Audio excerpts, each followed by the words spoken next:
My name is Ottoline Leyser and I am the CEO of UK Research and Innovation.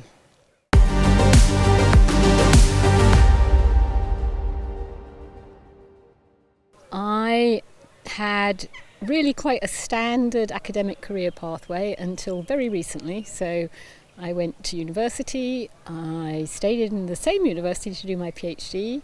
I spent some time in the States as a postdoctoral researcher. Then I came back to the UK and I took up a lectureship position at the University of York and sort of spent 16 years there until I moved back to Cambridge to start the Sainsbury Laboratory, which is a new research institute there in 2011, where I worked for about a decade. And through that whole period of time I was both conducting research and enjoying running the lab and all of those things. But gradually, I suppose, took on more and more work in research policy for a whole variety of reasons. It's interesting. I thought it was important to try to improve the research system so that more people could enjoy the kind of work that I was enjoying. And so when I had the opportunity then to take up this role at UKRI, I took it. And so I've, for the last 2 years, been primarily based in London, trying to make the most of the extraordinary opportunities there are from the fact that UKRI exists. It's a relatively new organisation that brings together all the disciplinary research councils with Innovate UK, which is the UK's innovation agency, and Research England, which puts block grants into English universities, works with the equivalent bodies in Scotland, Wales and Northern Ireland.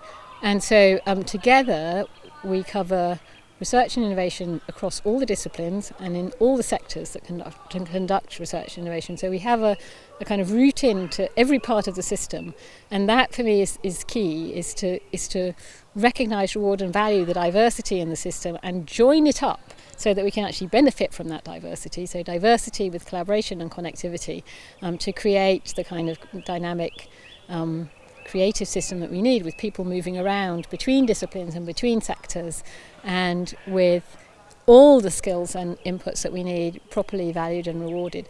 Those are the kind of big goals, and I think UKRI can really make a difference in delivering that because of the reach we have.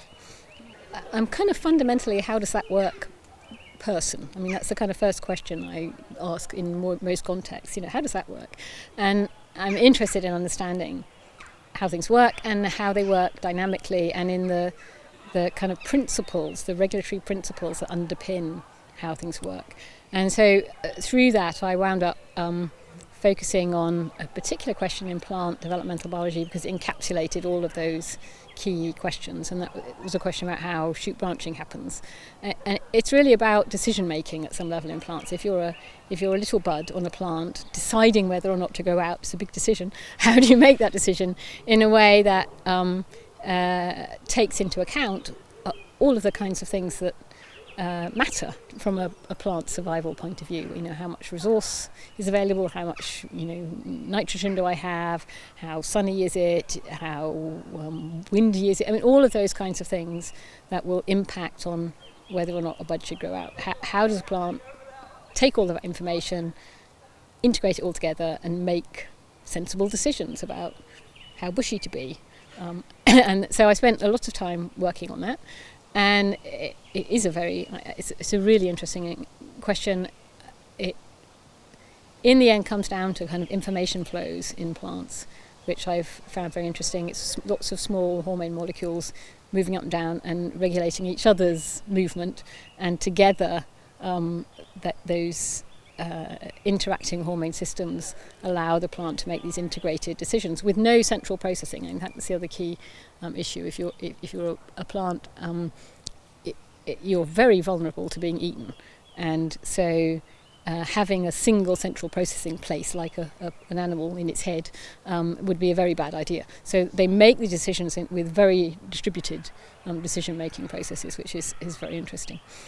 So I spent a lot of time then thinking about distributed information processing and decision making, and a lot of things work that way. There are a lot of systems, including the research and innovation system, that is underpinned by these kinds of feedbacks and information of various sorts flowing through it.